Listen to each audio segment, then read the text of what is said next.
Donkey of the Day. Donkeys of the Day, ask Charlamagne. I'm a Democrat, so being Donkey of the Day is a little bit of a mixed one. So like a donkey.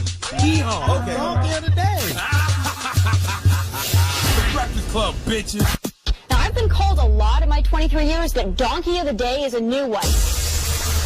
Okay. Donkey of the Day for Wednesday, June 22nd. First day of cancer season. Drop one of Clues bombs for us cancers, damn it. Okay?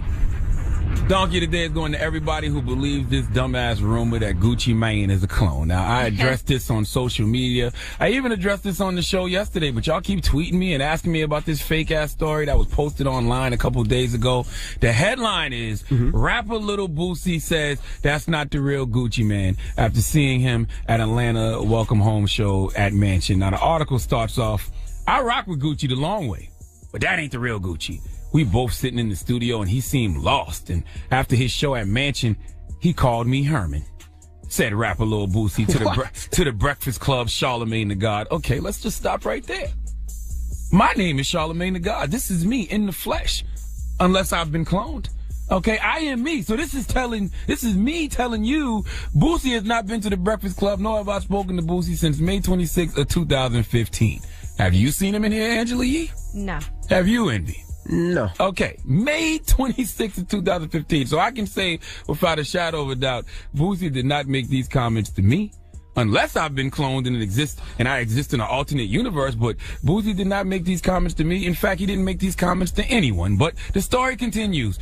You know they can do that crazy clone stuff these days. You look at Gucci and tell me that's Gucci, and I'll pay your child support and your baby mama rent. Now, let's be clear. I know that, you know, our YouTube situation is funny right now, and I have no idea what is happening with that. But if Boosie was to ever really make those comments here on the Breakfast Club, you would not have trouble finding that video. Nope. Okay, it may not be on YouTube, but it's a bunch of other sites that would have ran with that clip. You would have seen me or Envy or Angela Yee or The Shade Room or Baller Alert or Academics. We would have posted that on Instagram immediately. It'd have been everywhere. Absolutely. Now, the fact that people are in my mentions asking me if Boosie said this is fine. I get that. But the fact that people are really having conversations about Gucci Mane being a clone, does that make you feel better about the fact that you don't have a summer body? Gucci Mane was 6'2", 267 at one point, and it was all stomach. Now he out here looking like he on a plant-based diet. You see him on Snapchat working out. The man made a commitment to his health. He leaned out, and he looks like a different person. That's what happens when you take care of yourself and lose weight. All you fat asses out there, you too can unlock that hidden character that exists within you if you just take care of yourself. But no, you too busy eating all the wrong things, not working out, and believing everything you read on the internet. Now, Gucci Mane addressed the accusations of him being a clone yesterday on social media. Did he address it or did his clone address it? Well, let's hear what this person had to say. I'm hearing that Gucci is a clone. I would either support or deny those accusations. Okay, let's play that one more time. I mean, this is Gucci Mane we're talking about. We don't have subtitles for the radio. You gotta tell us what he said. I couldn't understand it. Play one more time. I'm hearing that Gucci is a clone. I would either support or deny those accusations. He says he keeps hearing that Gucci is a clone. He will not support or deny those accusations, okay? Gucci can't support or deny if he's a clone or not, but if you were cloned, I don't think you would know if you're cloned. And we love Guwap's music, but I want y'all to ask yourself a simple question, okay? What reason would the white man have to clone Gucci Mane? Okay?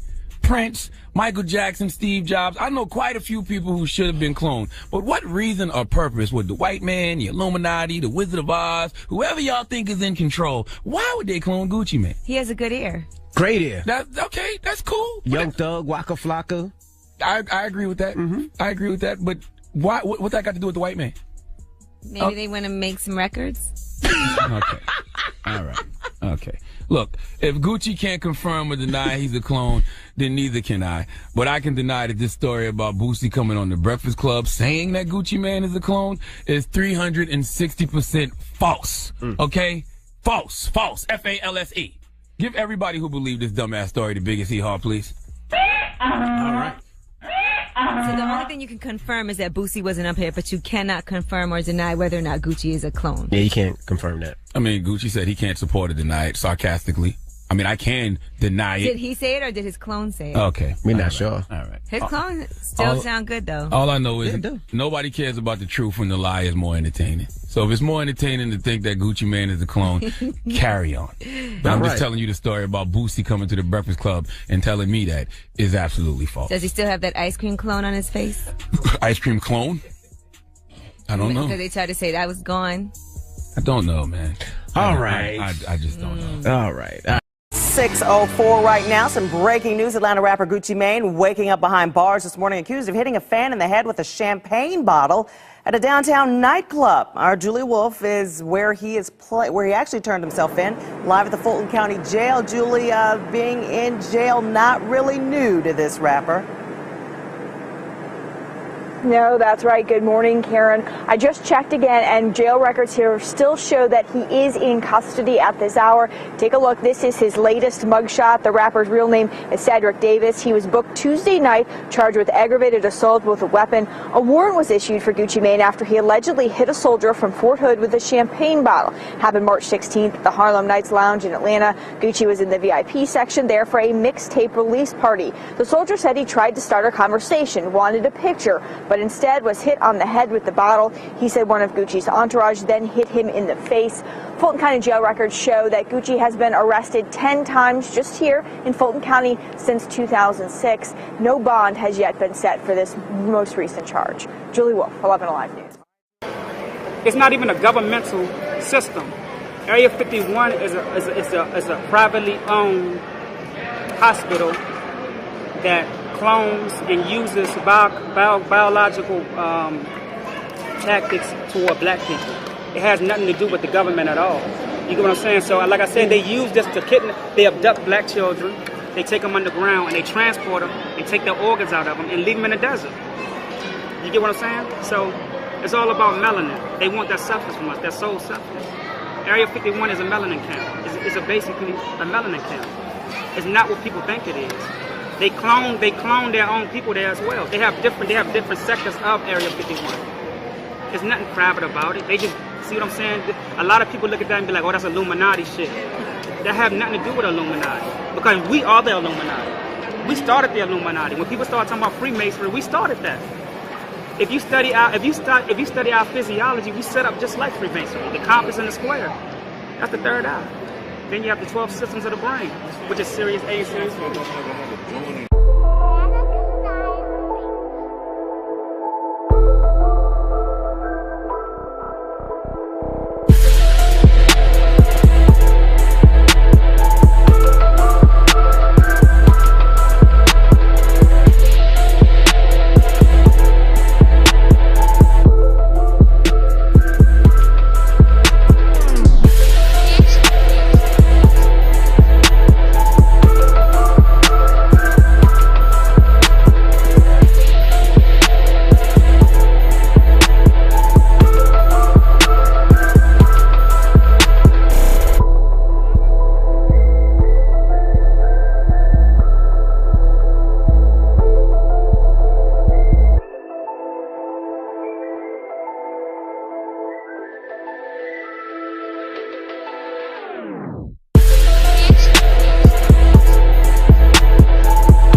All right, please have a seat.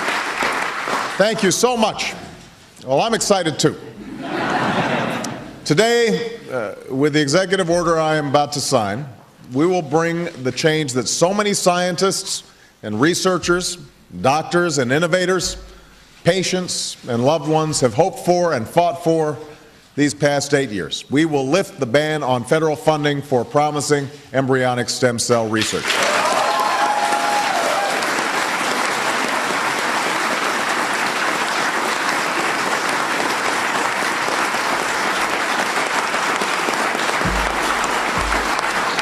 We will also vigorously support scientists who pursue this research.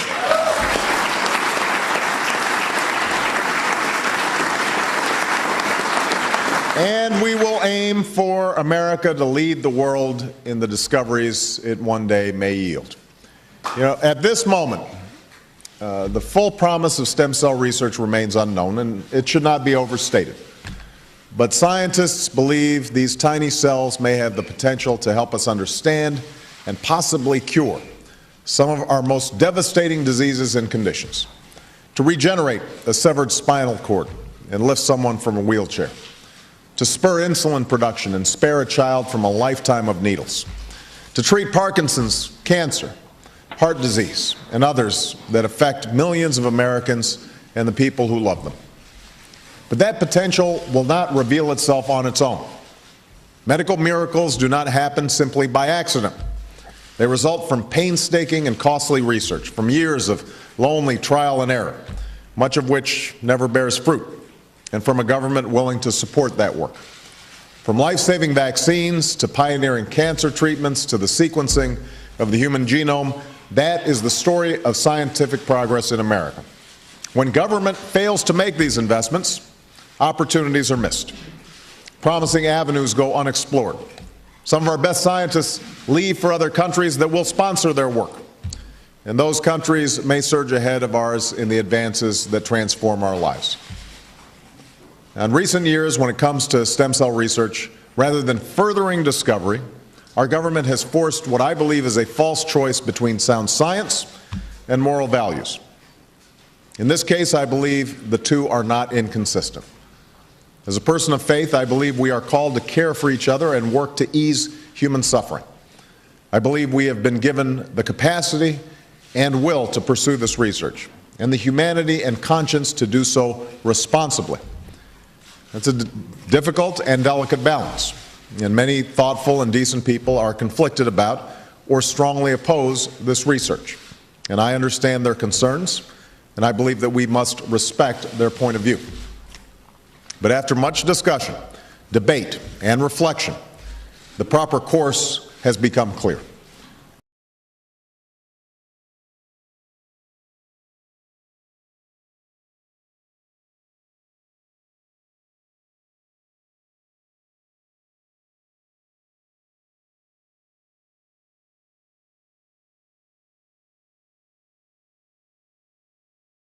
The majority of Americans from across the political spectrum and from all backgrounds and beliefs have come to a consensus that we should pursue this research, that the potential it offers is great, and with proper guidelines and strict oversight, the perils can be avoided.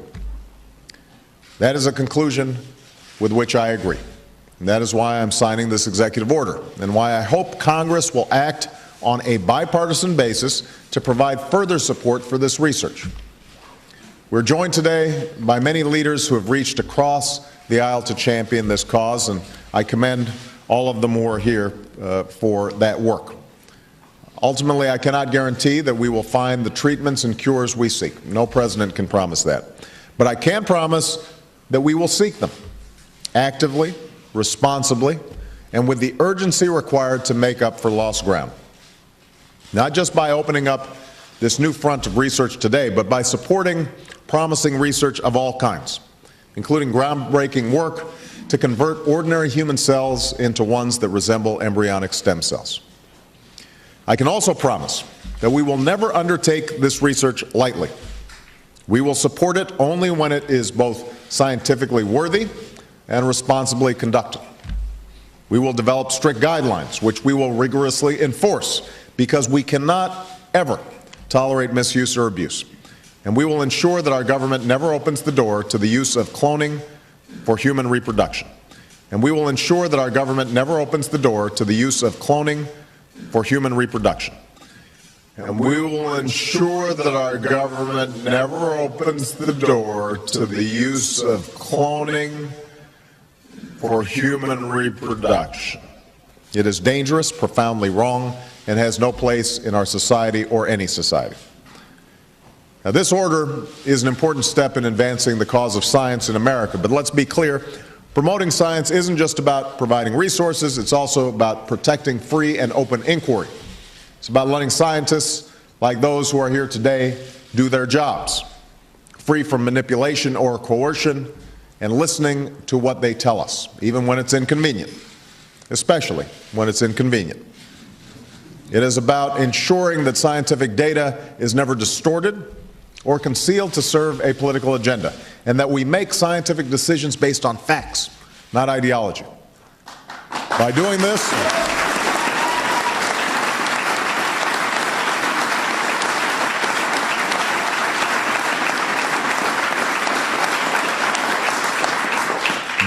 this, we will ensure America's continued global leadership in scientific discoveries and technological breakthroughs.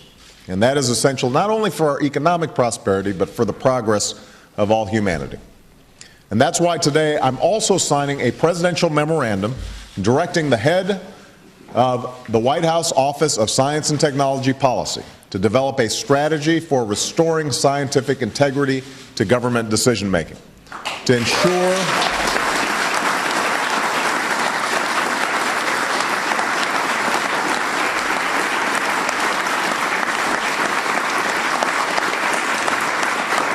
ensure that in this new administration, we base our public policies on the soundest science, that we appoint scientific advisors based on their credentials and experience, not their politics or ideology, and that we are open and honest with the American people about the science behind our decisions.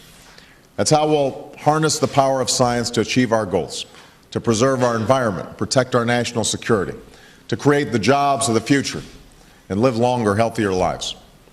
As we restore our commitment to science and expand funding for promising stem cell research, we owe a debt of gratitude to so many tireless advocates, some of whom were with us today, many of whom were not.